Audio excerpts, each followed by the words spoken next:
explain you chapter 6 in English, and our chapter name is The Frogs Desiring a King. So listen it very carefully. Let's start our chapter. The frogs were living as happy as could be in a marshy swamp that just suited them. कुछ frogs happily रह रहे थे किसमें? Marshy swamp में. Marshy swamp means soft and wet area covered by water. Marshy swamp means दलदल. That just suited them. और वो उन्हें सूट भी कर रहा था. They were splashing about, caring for nobody and nobody troubling them. और इस चीज का उन्हें कोई भी केयर नहीं था किसी से भी, और उन्हें कोई भी परेशानी नहीं थी. But some of them thought that this was not right. But उनमें से कुछ ने सोचा कि ये चीज सही नहीं है. That they should have a king and a proper constitution. कि उनके ऊपर एक किंग होना चाहिए जो कि एक प्रॉपर कॉन्स्टिट्यूशन कर सकता है. Constitution means framing of rules and norms. So उन्हें एक किंग चाहिए था जो कि उनके ऊपर प्रॉपर रूल कर सकता है. So they determine to send up a petition to God. So उन्होंने determine means strongly decided. So they strongly decided to send up a petition to God. तो उन्होंने क्या डिसाइड किया? एक रिक्वेस्ट भेजने के लिए. किसको? गॉड को.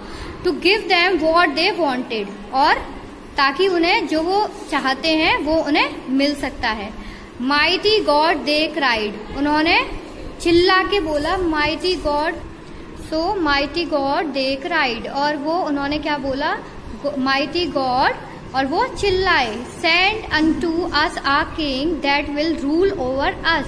हमें हमारे पास एक किंग भेजा जाए that will rule over us, जो हमारे ऊपर रूल कर सकता है ऑर्डर, और जो हमें किस में रख सकता है? ऑर्डर में. God laughed at the croaking.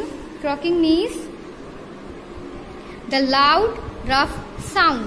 So God laughed at the croaking and threw down into the swamp a huge log. और गॉड को इस बात पर हंसी आ गई और उन्होंने एक तेजी से थ्रू फेंका. तेजी से क्या? स्वैम्प में, दलदल में क्या फेंका? एक ह्यूज लॉग, बड़ा सा लकड़ी का टुकड़ा. Which came down with a splash into the swamp. और जो कि आके गिरा किसमें? स्वैम्प में, दलदल में. The frogs were frighten. और ये देखकर फ्रॉग्स डर गए. फ्राइटेन मीन्स डरना.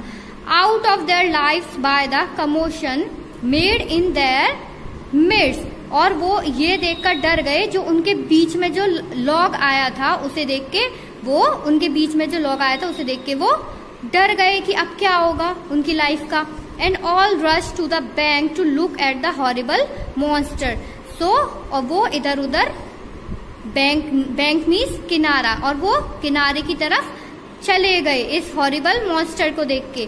But after a time seeing that it did not move. But कुछ देर बाद उन्होंने देखा कि ये तो मूव ही नहीं हो रहा. वन और two of the boldest of them. और उनमें से जो एक और दो जो बोल्डेस्ट थे, ventured out towards the log. Venture means to do something that is risky. और उन्होंने, जो उनमें से कौन था? उनमें से एक और दो ने, बोल्डेस्ट ऑफ देम, जो उनमें से बोल्डेस्ट थे, उन्होंने पूरा रिस्क लेना चाहा और रिस्क लिया. आउट टूवर्ड्स द लॉग, और लॉग की तरफ. And even dare to touch it. गए और डेयर मीन साहस, और उसे छूने का साहस किया. Still it did not move. और उसके बाद भी वो मूव नहीं हुआ. Then the greatest hero of the frogs jump upon the log. जो फिर उसके बाद में जो उनमें से ग्रेटेस्ट हीरो था उसने जंप कर दिया अपॉन द लॉग. उस किसमें? दलदल में. और लॉग के ऊपर commenced upon the log and commence dancing. और लॉग के ऊपर क्या करने लगा? स्टार्टेड. Commence mean started. और उसने लॉग के ऊपर क्या करना स्टार्ट कर दिया? Dancing up and down upon it. Thereupon all the frogs came and did the same. और उसे देखकर सारे फ्रॉग्स ने भी सेम करना स्टार्ट कर दिया. And for some time the frogs went about their business every day without taking the slightest notice of their new king log lying in the midst. और उसके बाद में उन्होंने जो उनका लॉग था, जो कौन था? न्यू किंग था, उसकी बिना कोई फिक्र किए, बिना किसी भी फिक्र के उन्होंने अपना जो डेली का वो काम करते थे वो काम स्टार्ट कर दिया बिना उस लॉक की तरफ ध्यान दिए हुए। But this did not suit them, but ये चीज उनको सूट नहीं करी। So they sent another petition to God, और फिर उन्होंने दूसरा पेटिशन मीन्स रिक्वेस्ट भेजी, किसको?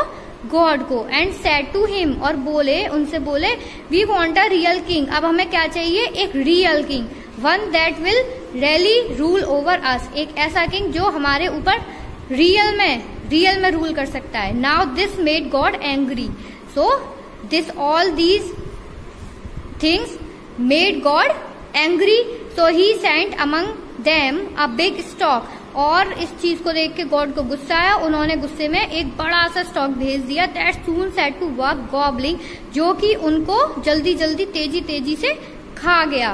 किसको? फ्रॉक्स को। Then the frogs repented but it was too late. Repented means be sorry for. So उनको अपनी गलती का एहसास हुआ, but it was too late. but क्या हो चुका था? बहुत देर हो चुकी थी। So better no rule than cruel rule. So the moral of the story is किसी भी रूल से, एक क्रूअल रूल से अच्छा है कोई भी रूल ना हो।